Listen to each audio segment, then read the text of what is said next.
All right, good evening, everyone. My name is Carlos Rosario, and I'm the chair of the Planning Commission. Welcome to the Planning Commission meeting. Please remember to turn off your cell phones. The parking validation machine for the garage under City Hall is located at the rear of the chambers. Following roll call during the summary of hearing procedures, we will review how the public may provide comment during today's session. At this time, if you're able, please join me in the Pledge of Allegiance.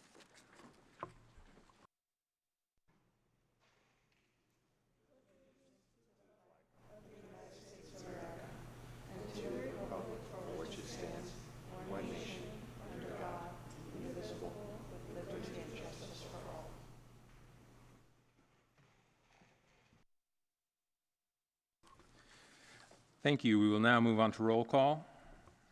My name is Carlos Rosario, and I am here.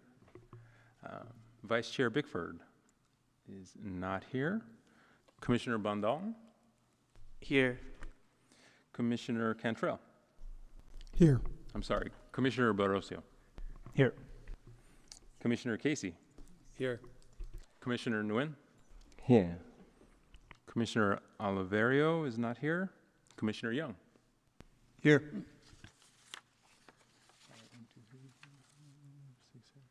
That is 7 in attendance, so we have a quorum.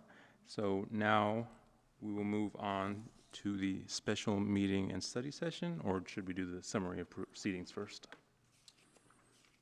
Let's do the summary of proceedings first. Okay, summary of proceedings. If you want to address the commission, please fill out a speaker card located on the table near the audiovisual technician and deposit the completed card in the basket. There are also speaker cards in the back of the chambers and at the side entrance. The procedure for this meeting is as follows. After staff's presentation, applicants and/or appellants may make up to a 5-minute presentation. During the public comment period, the chair will call out the names of submitted speaker cards in the order received for those members of the public who attend in person. As your name is called, line up in front of the microphone at the front of the chamber. Generally, each speaker will be given up to 2 minutes for public testimony, and speakers using a translator will have up to 4 minutes. At the discretion of the chair, the time allotted for each speaker may be changed depending on the number of items on the agenda, number of speakers, and other factors. Speakers using a translator will have double the time allotted. After public testimony, the applicant and/or appellant may make closing remarks for an additional 5 minutes. Planning commissioners may ask questions of the speakers. Response to the commissioner questions will not reduce the speaker's time allowance. The public hearing will then be closed and the Planning Commission will take action on the item. The Planning Commission may request staff to respond to the public testimony, ask staff questions, and discuss the item. If you challenge these land use decisions in court, you may be limited to raising only those issues you or someone else raised at this public hearing or in written correspondence delivered to the city at or prior to the public hearing. The Planning Commission's actions on rezonings, pre-zonings, general plan amendments, and code amendments is only advisory to the City Council. The City Council will hold public hearings on these items. Section 2120-400 of the Municipal Code provides the procedures for legal protests to the City Council on rezonings and pre-zonings. The Planning Commission's action on conditional use permits is appealable to the City in accordance with Section 2100-220 of the Municipal Code. Agendas and all staff reports for this meeting may be accessed on the City website. Let's see, call to order or? All right, before we begin, I want to remind the Planning Commission members and the members of the public to follow our code of conduct in meetings. This includes commenting on the specific agenda item only and addressing the full body. Public speakers will not engage in conversation with the commissioners or staff. All members of the Planning Commission, staff, and the public are expected to refrain from abusive language. Repeated failure to comply with the code of conduct, which will disturb, disrupt, or impede the orderly conduct of this meeting, may result in removal from the meeting. This meeting of the Planning Commission will now come to order. So, Chair, there's a request from staff to defer the special meeting study session until after the public hearing, so that in respect to those members of the public who've come out, so they wouldn't have to sit through our study session about resolutions, that we might put that at the end of the meeting. Is that? I think that's an excellent idea. Okay. I do not So wish that to means we waste can- the members of the public's time. So we can start with item 2 then. Okay.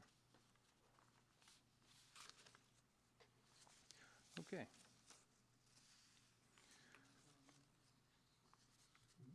Does that require a motion? It does. Okay. Moving on to public comment. This time for public comment to the. Next we have recognition of Anthony Tordios' service to the City of San Jose Planning Commission. So I have a certificate here to give former Planning Commissioner Anthony Tordios. Be it resolved by the Planning Department of the City of San Jose, whereas Mr. Anthony Tordios has served as a member of the Planning Commission from March 29th, 2023 until August 11th, 2025 as chairperson from July 10th, 2024 until June 25th, 2025. And whereas Mr. Anthony Tordios, Planning Commissioner of the City of San Jose, has given of himself with devotion, honor, dignity, and integrity.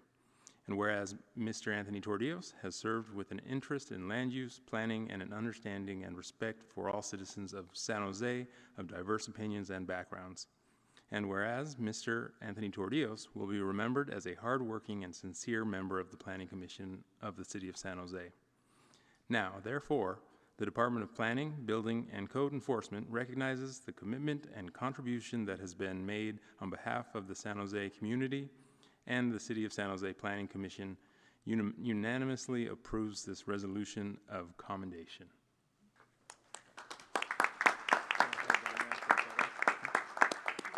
And let's head down for a photo.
That's for agenda item 3, right? Should this go to public comment or just to agenda? Because you've already done the summary of the hearing procedures. This is, And this is just for things that are not on the agenda.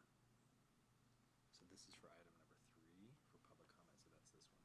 So after, so just read the public comment Okay. portion. all right, moving on to public comment. This is the time for public comment of the Planning Commission on non-agendized items. Please fill out a speaker's card and give it to the technician. Each member of the public may address the commission for up to 2 minutes. The commission cannot take any formal action without the item being properly noticed and placed on an agenda.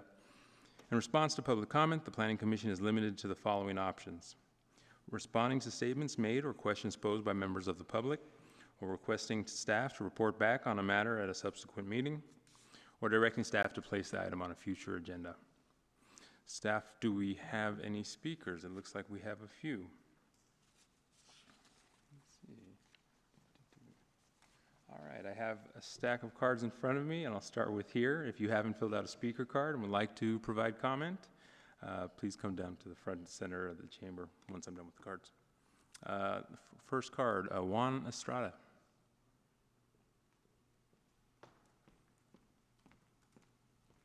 Hi, my name is Juan Estrada, and I am here as a member of the public. I'm actually here to speak on another matter, but realize it's a great opportunity to address this one because it is not on the agenda, but it's very related. And that is that I am here to provide public comment because I have the privilege of being able to come here. I drive a vehicle. I'm not working right now. I already got off work. So I'm able to come here and speak and give you the input that you need to make better decisions. Not better, but more informed decisions. And so I want to let you know that the current ban on providing comment virtually disenfranchises many in our community, myself included, when it's not convenient. And so I want to let you know that ending the process of remote participation, which the city did, and which you could probably choose to allow for your commission, denies a large segment of the community the opportunity to participate in our democratic process.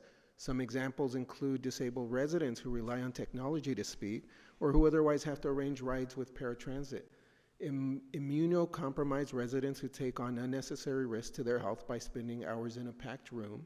Working people without the ability to arrange their schedules around hours-long council meetings.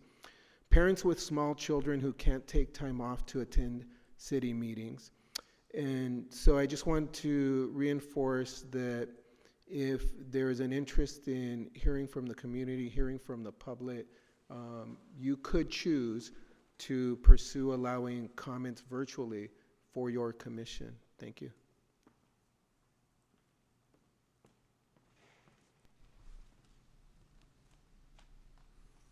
All right. I think Commissioner Oliverio, did you? Yeah, for the attorney, I believe it's the council and the city clerk that set this policy and not the commissions, is that correct? Might even be the city manager. Okay, thank you. Yep.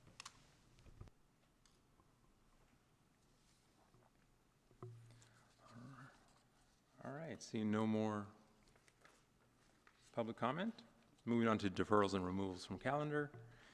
Any item scheduled for hearing this evening for which a deferral is being requested will be taken out of order to be heard first on the matter of deferral or removal. Staff will provide an update on the items for which deferral and removal is being requested. If you want to change any of the deferral dates recommended or speak to the question of deferring or removing any of these other items, you should say so at this time. Staff, do we have any other items to defer today? No, Chair. This is Deputy Director of Planning, Manira Santhir. No items for deferment. Thank you. All right, thank you. All right, we will now move on to the consent calendar. There will be no separate discussion of individual consent calendar items as they are considered to be routine and will be adopted by one motion. If a member of the commission requests a debate, separate vote, or recusal on a particular item, that item will be removed from the consent calendar by the chair and considered separately. The public may comment on the entire consent calendar and any items removed from the consent calendar by the chair. Staff will provide an update on the consent calendar. If you wish to speak on one of these items individually, please come to the podium at this time.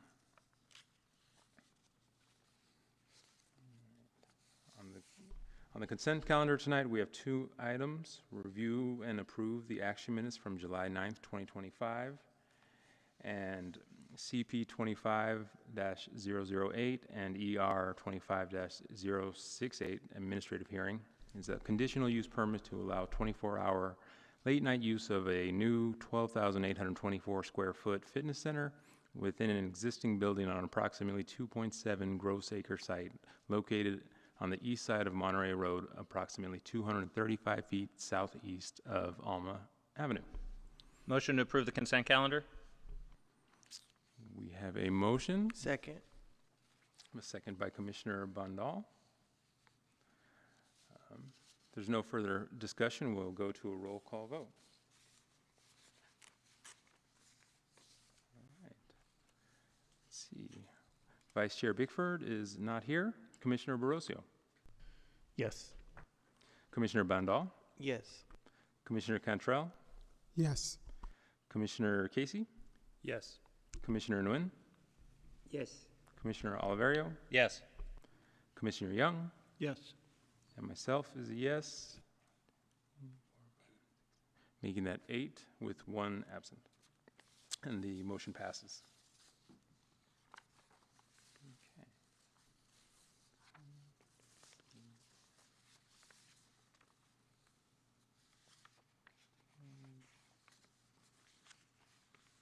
Where am I at now? Okay.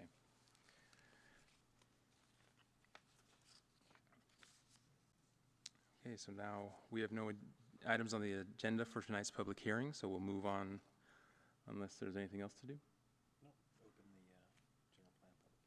All right, opening the general plan public hearing. We have no items on the agenda tonight for the general plan consent calendar, so we'll move on to the general plan public hearing.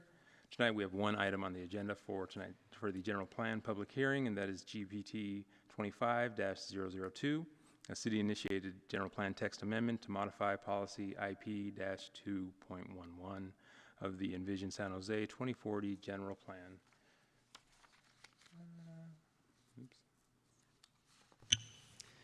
Good evening, Planning Commissioners. Ruth Gueto, Principal Planner with the citywide team. We are here to discuss general plan text amendments related to the composition of the task force for the 4-year review. A bit of background. On June 3rd, 2025, City Council approved the scope of work for the 3rd General Plan 4-year review. As part of that staff report, staff proposed a new approach to the task force composition that would achieve the council's direction to streamline the 4-year review process, provided through the adoption of the March budget message, and also would align with the limited scope of the current effort. The approach is to designate the Planning Commission as the task force for the upcoming 4-year review, an action that would require a general plan text amendment to policy IP 2.11, as well as major strategy 12 and IP -2.5. Policy IP-2.11 requires the City Council to convene the Envision San Jose 2040 Task Force during each 4-year review. Staff proposes to amend the policy by removing reference to, quote, reconvene the Envision San Jose 2040 Task Force, quote, and instead allow for the convening of an advisory group, such as the Planning Commission. This language does not preclude the Council from convening a group made up of the original task force members in the future. Staff is also proposing amendments to other policies and sections in the general plan that reference the Envision 2040 Task Force as they relate to 4-year reviews. And those amendments are listed in Exhibit A of the staff report. However, since the time of the posting of the staff report, we have received comments from members of the public that the recommended changes to this policy imply the Planning Commission will become the default task force and would remove the opportunity to reconvene the original task force in the future. Staff would like to clarify that that is not the intent of these changes. We are trying to insert flexibility and choice in the convening of a group. To that end, we suggest amending language IP-2.11, okay, as follows. Adding a task force, shown here highlighted in yellow, in addition to the advisory group. We think this clarifies that one or the other can be convened in the future.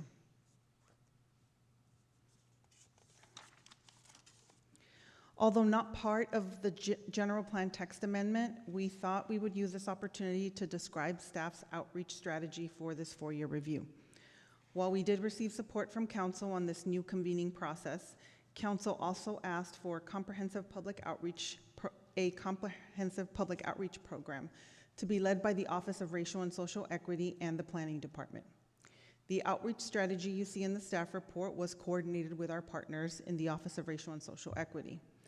They provided edits and feedback on the approach to the outreach and will continue to partner with us as we roll out this effort.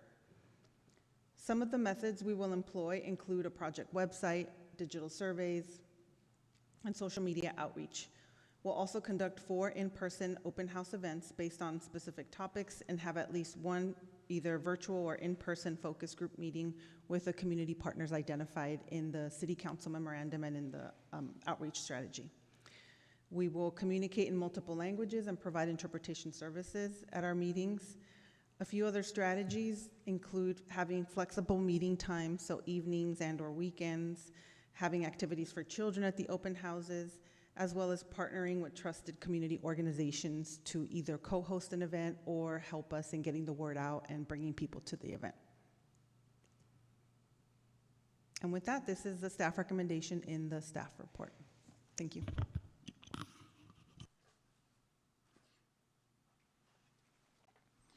All right, thank you, staff.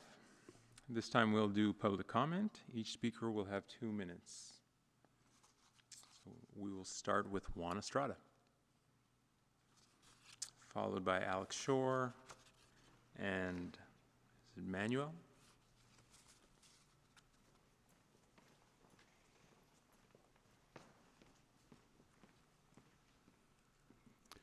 Dear Planning Commission, my name is Juan Estrada. I am a member of the not yet reconvened Envision San Jose 2024 General Plan for Review Task Force, but I am not here as a representative of that task force. I am here as a community volunteer fulfilling my responsibility as a resident of San Jose by providing public comment. Regarding the proposal to replace the broad-based cross-sector Envision San Jose 2024 General Plan 4-year Review Task Force with the smaller, less representative, but very capable Planning Commission, it's true that when you request input from the community, opinions will vary. I can understand how someone might consider that unwieldy or a problem for them. It can be challenging to get what you want when you let diverse opinions enter the conversation. Any use of the Planning Commission or any other group to serve in an advisory capacity instead of the task force for the third 4-year review should be a one-time change. I appreciated the shift in language that staff just indicated. I do notice the comma needs to be moved a few steps forward to make it clear that it's one or the other, and yet it still allows for the possibility that, I don't know who would choose, perhaps it's staff, could every year choose to take one or the other. And so I therefore ask you, along with about 30 members of the public and perhaps some others who have written letters, to amend policy IP-2.11 by adding the following new sentence after the existing paragraph. The Envision San Jose 2040 Task Force can choose to delegate its role for an individual 4-year review to an advisory group, such as the Planning Commission. We also ask that you reconvene the task force to review the current staff recommendation so that it may also make a recommendation regarding it. In my outreach to fellow task force members, I've learned that it's possible none of us have been notified about this proposed change. Thank you.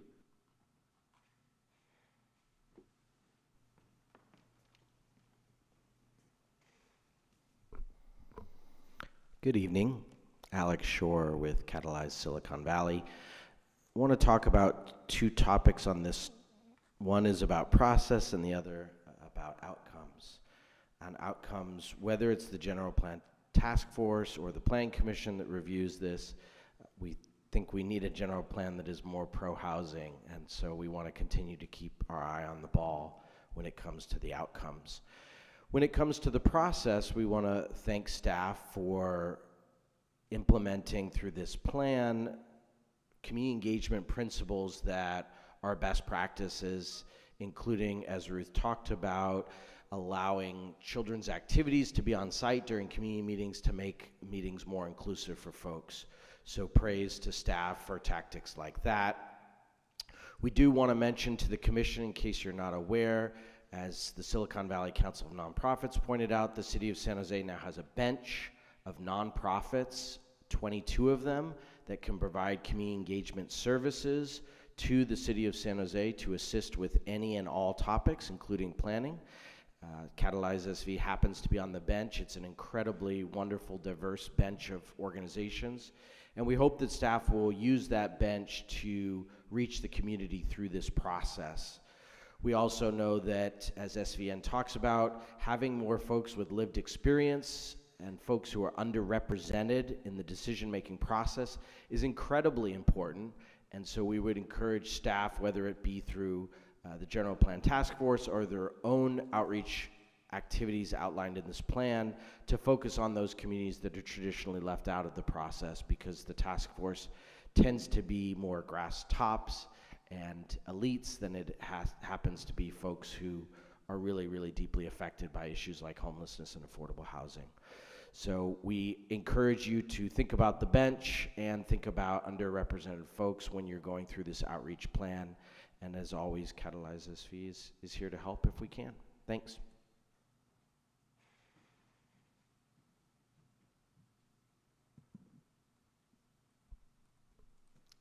Hi, good evening, Chair Rosario and San Jose Planning Commissioners. My name is Manuel Salazar, and I'm here on behalf of SV at Home to share support for the proposed amendments to Policy IP 2.11 for this year's 4-year review. We want to be clear that our support for assigning the Planning Commission as the advisory body is for this review only, as a one-time change that reflects the unique scope and timeline of this cycle. As you all know, the general plan is San Jose's roadmap for how we grow, shaping decisions about housing, jobs, transportation, and the environment. Every 4 years, the city takes a step back to assess the progress and make course corrections, and in the past, this work has been guided by a large 40-plus member task force. That approach is valuable, specifically for for getting a wide range of views, but it can also be really resource intensive.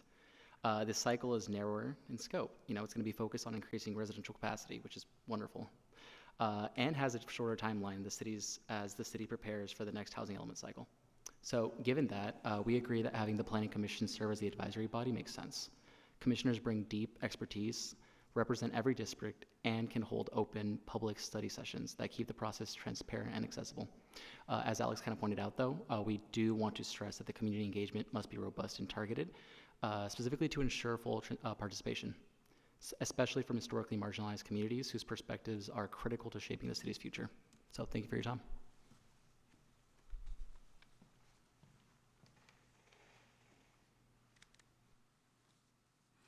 All right, with that, we'll turn it over to the commission.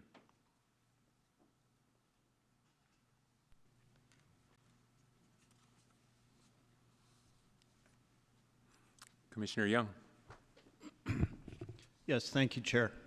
First of all, I'd like to thank the staff for clarifying the intent of the change, which is it would just be for this cycle only.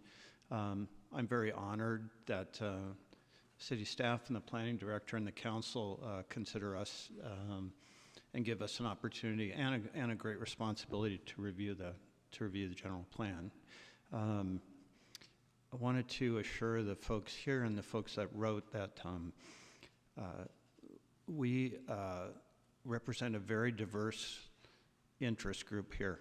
If any of you have attended our meetings, you will hear very vigorous discussions on many different topics. So I want to allay a concern that this is going to be like a rubber stamp process. It won't be.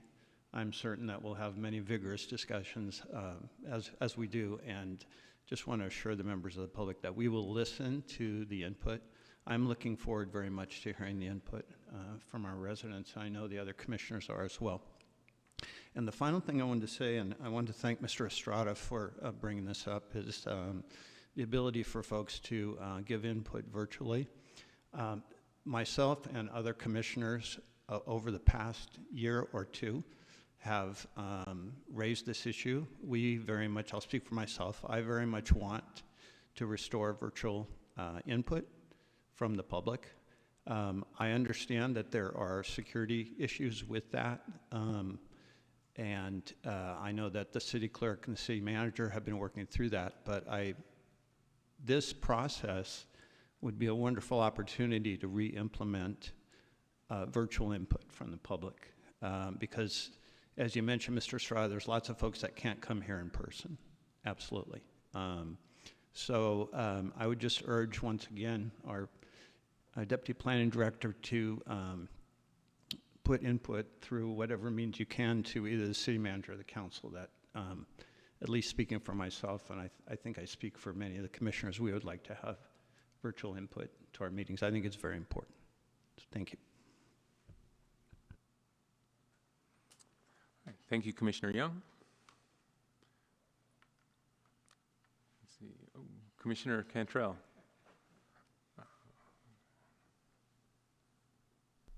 Hey, okay, great.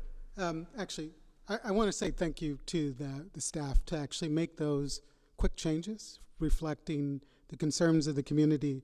Really indicates the spirit of this work and what we're trying to do here. So I think that should really make everyone feel a little bit more comfortable.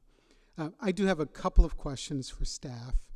One, I think we have to be honest, our outreach has not been very inclusive of African ancestry organizations or communities in the past. And I think at this point, we have to double down and agree that that will for certain happen in this review process. And there are two things I'd like to make sure we do to ensure that. One is that at least one African ancestry serving organization from the list be included as a partner and a vendor to help support the process of recruitment. And two, that or those organizations be fairly compensated for that work as well.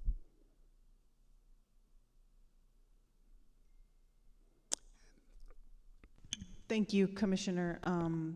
So the process to bring on a community organization to help us with outreach as a consultant, we typically do put out like a mini RFP to several groups, but we will be sure to include any group that you have mentioned of African ancestry so that they can also respond. It's possible that some organizations may not have the capacity to help us at the time when that mini RFP goes out, but I don't believe we can make a commitment right now that we will select such an organization. I think we have to wait until we put that out there and evaluate responses. Don't we currently already have a list of organizations that are already approved? We do have a list of approved organizations, and that's why it's a mini RFP. So we just pull a list of whoever we think may be interested or want to do that. Sometimes it's 3 or 5 depending on the topic. We email them, this is our scope, this is our budget, and then wait for them to respond. And depending on their response, we can say, okay, we'll go with that group or another group. Okay, and they receive notice of this mini RFP? Yes, there should be a contact with each organization, and we would email them again and give them a time frame to respond to us. Okay. So we can make sure to include a group of that you outlined, African American ancestry. Okay, and this will be public, so I could see the notice myself as well? It's usually done just through email. We don't have like an online website or host to do that, but we can reach out to you once we do and just let you know we've done that. That would be great. I firmly believe in believing but verifying, so I'd love to get notice. Sure. Thank you. We can do that. Commissioner Casey. Thanks. I had a few questions for staff as well. I wanted to clarify in your presentation, the presentation of the City Council mentioned that there'd be about 6 study sessions with the public. In the current proposal that you have, you talk about 4 open houses with the public and then 1 meeting with community leaders. Is that meant to meet that goal of the 6 public meetings? No, those are separate. Okay, I didn't see the 6 public meetings called out in your memo proposal. Yeah. I think we were thinking outside of the study session, everything else we would do, and that's what we put in there. But to clarify, we still plan to hold at least 6 study sessions with the commissioners, in addition to everything you see in that document. The 6 public meetings with the commissioners and the general public. Okay, because a lot of the letters coming in Yes. don't necessarily seem to, I think people focused on the one sentence change, and not that there'll still be the outreach to many of the organizations that'll have this say. It's not 11 people locked in a room making the decisions without the public. So I think clarification may help on that piece. Okay. Thank you, yeah.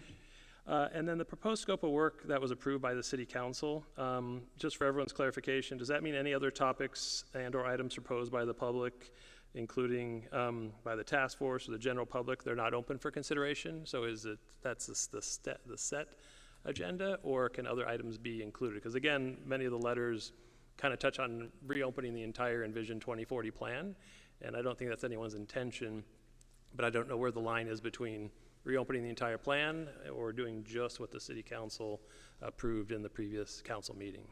Yes, it's going to be just what the city council approved. We won't be able to take on any more tasks. I know that sometimes there could be a little bit of scope creep, but we're trying to be very careful with that, again, because we have such a limited time, but it's what the council approved. Okay, well, that's helpful, and I think that's some of the letters that I read as well. I think, again, just the communication out to the general public, I think will be, well, obviously this is the first step in that, but I think that'll be important for people to understand.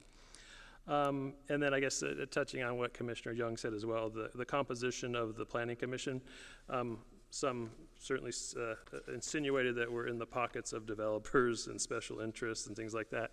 I can assure you there's one representative per district and then one at large on the Planning Commission. That's who we're beholden to, our district, and obviously to the general city, not to any other lobbyists and things like that. So I want to assure them that we have the best interest in mind for the city and for our districts as well.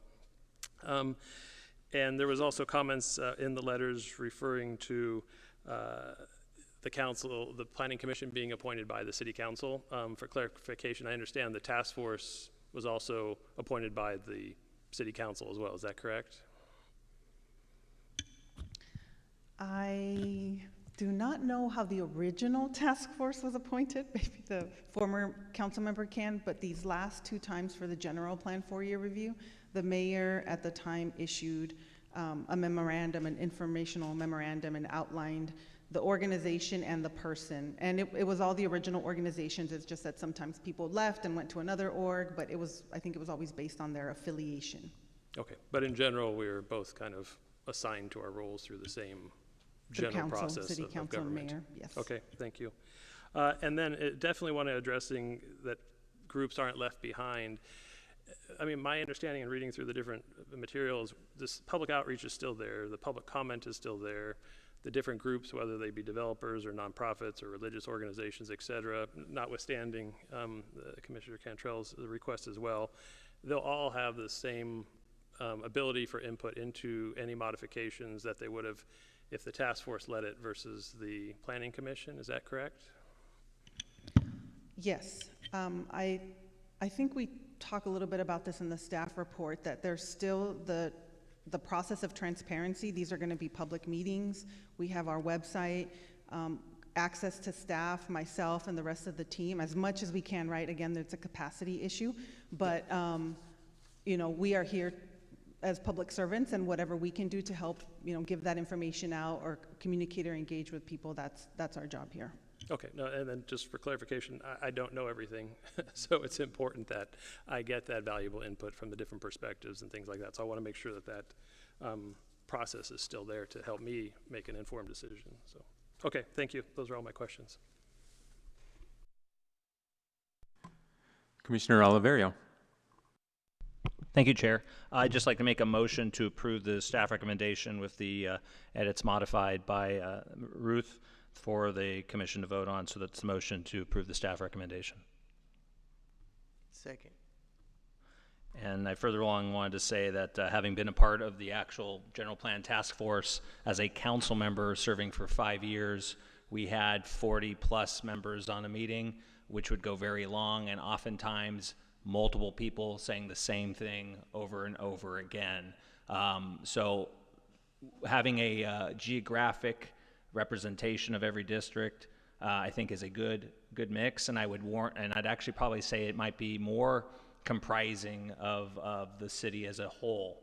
I think oftentimes general plan task force in any city are typically political insiders and interest groups that are appointed, and I think with a commission, granted it's appointed by the council, but there's a different vetting that goes on for a planning commission, and as many of my colleagues said, there'll be plenty of participation opportunities, whether it's the official meeting or the workshops, plenty of public comment to be made. When I think about our task force meetings, oftentimes what we would talk about would be some document prepared outside of the planning commission that would be presented. So there's so many opportunities for people to provide their feedback, and I think it behooves each of all of us representing these districts to let the word get out, because even if you have public meetings for any government entity, you know, the majority of people don't pay attention, right? So people don't know there's a general plan task force until you have a general plan parcel that's on the agenda. And so, any rate, so I think we'll look forward to having a good time and getting the work done and taking those topics really seriously, and appreciate the staff and all my colleagues and look forward to the work.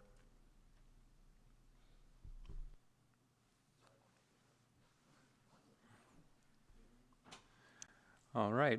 With that, we have a motion from Commissioner Oliverio to recommend to City Council to adopt the resolution, and a second from Commissioner Bandal. We may now go to a roll call vote. Commissioner Bickford is absent. Commissioner Barroso. Yes. Commissioner Bandal. Yes.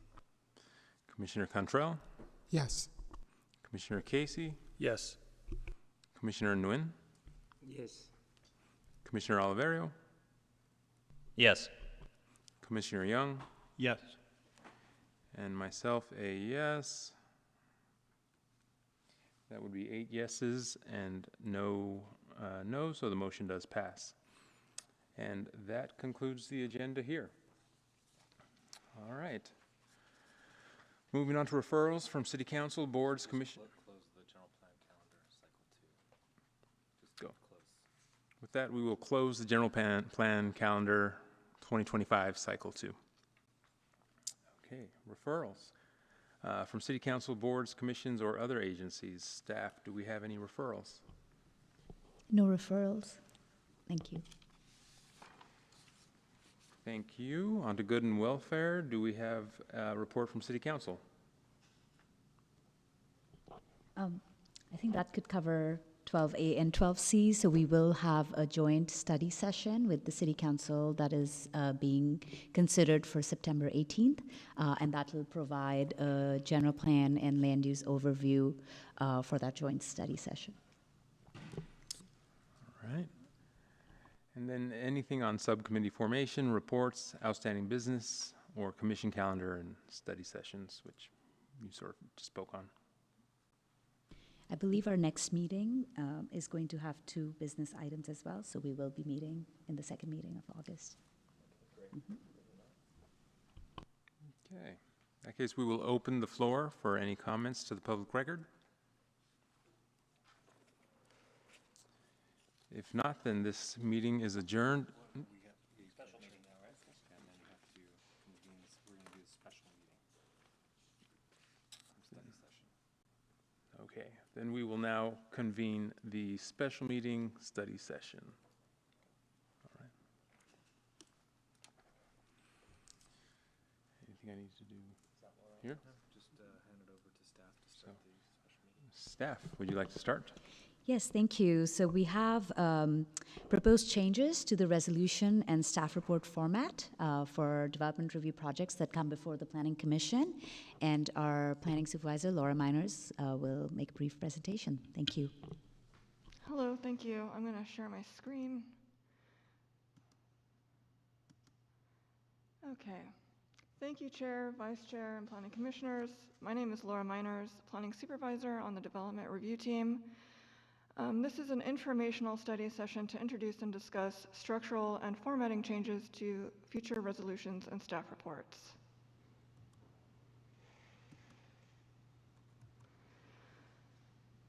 Based on requests from staff and city officials, there are a few issues with the current formatting, including the resolutions and staff reports are repetitive and contain redundancies. The staff report should focus more on critical information. The length of the hearing documents is too long, and the format of the documents does not align with the formatting of similar permits in other jurisdictions. Specifically, as you can see on this slide, the current formatting has the consistency analysis in the beginning of the document and the findings after the analysis. The findings currently reference back to the analysis to support consistency, which makes the documents repetitive. Additionally, the contents of the staff report and resolution are basically identical, which makes the documents redundant. One of the changes proposed to the structure and formatting of the staff report is to eliminate the repetitiveness and redundancy from the document by focusing on summarizing critical information to the project for city officials and members of the public to be able to understand the issues more clearly. Detailed analysis will remain within the resolution document and can be referenced as necessary. Hearing documents are usually extensive in length because of our current templates and formatting. It is not uncommon to be presented with a 20 to 30 page staff report and another 20 to 30 page resolution with each project, which is arduous for staff to write and arduous for city officials and members of the public to read.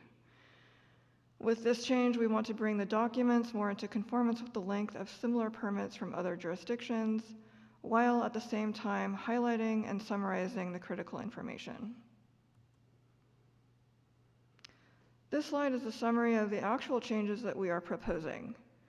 For the resolution, the first few pages with the whereas statements, the project description, and the description of the site and surrounding uses will remain the same. However, instead of going into the consistency analysis, the document will go directly into each finding. For example, finding number 1 requires consistency with the general plan, finding number 2 requires consistency with the zoning ordinance and municipal code, etc. Other findings require consistencies with other city policies.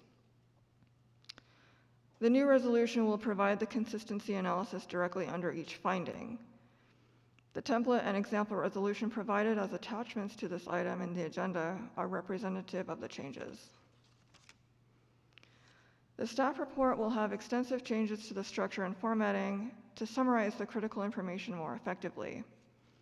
The staff report will be a simpler document with a general overview of the project, a condensed summary of the findings, a summary of any public comments received, whether in support or opposition, and a discussion of the issues and exemptions specific to the project, such as if the project is subject to the density bonus, if the project is requesting any incentives, waivers, or design guidelines exceptions, or any other project-specific issues. Once again, the goal of these changes to the resolution and staff report is to make critical information more accessible and understandable to city officials and members of the public, to remove repetitiveness and redundancies, and to shorten the staff report into a more digestible length. Several other alternatives were evaluated, but upon coordination with the city attorney's office and upper management within the planning division, the changes presented to you today have been determined to meet these stated goals. We are asking the Planning Commission today to review and discuss the proposed changes to the hearing documents. We would like to begin the implementation of these changes for the hearing on October 8th. This concludes staff's presentation. We are happy to open up the item for discussion.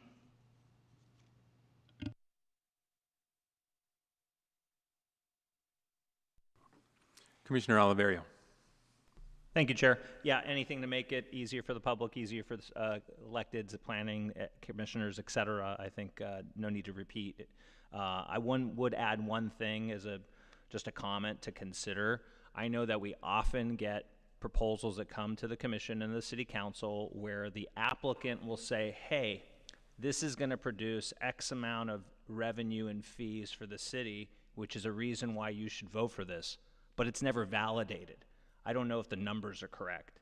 And I always felt it would be a good idea for the city to proactively estimate the park fees or estimate the crimp fees, the property tax, whatever, since at least there's one source of truth, being the city, versus applicant A and B who say two different things for the same proposal, but inherently I don't have any way to validate that. Does that make sense to planning?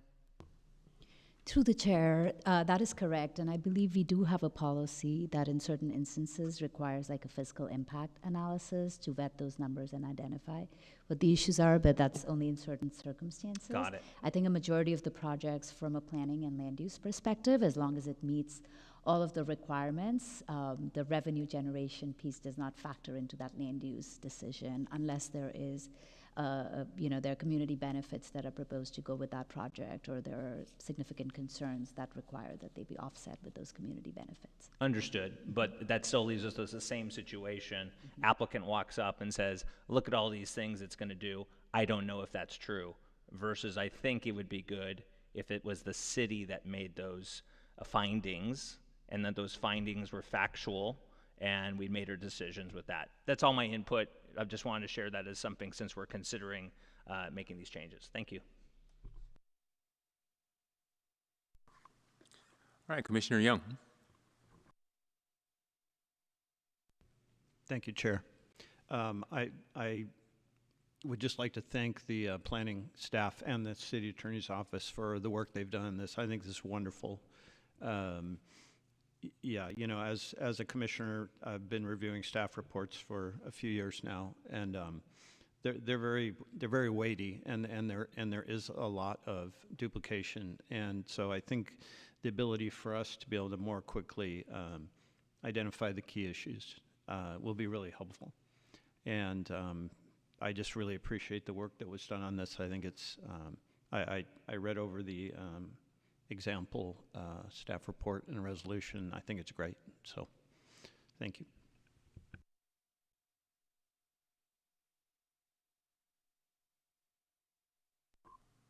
Yes, I also read over it, and it seems to include all the things that I tend to look at when I'm reading, or when I read a staff report, so I can appreciate that.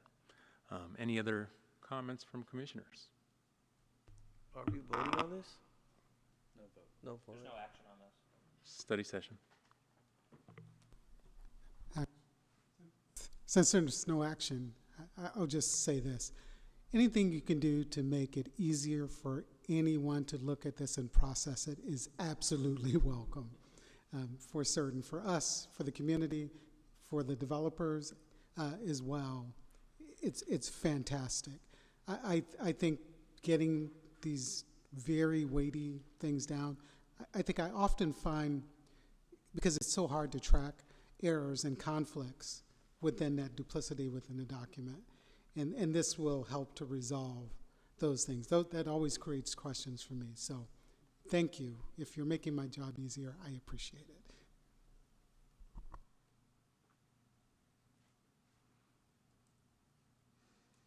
Commissioner Bondal? Thank you, Chair. I'd like to thank staff for their hard work as well. I read in the staff report that you guys looked over the bigger major cities as San Francisco, LA. So just looking forward to the new structure. Thank you. We need a motion to adjourn? You don't. No further discussion? There's no further discussion, then we'll adjourn this meeting. All right, meeting is adjourned at 7:23.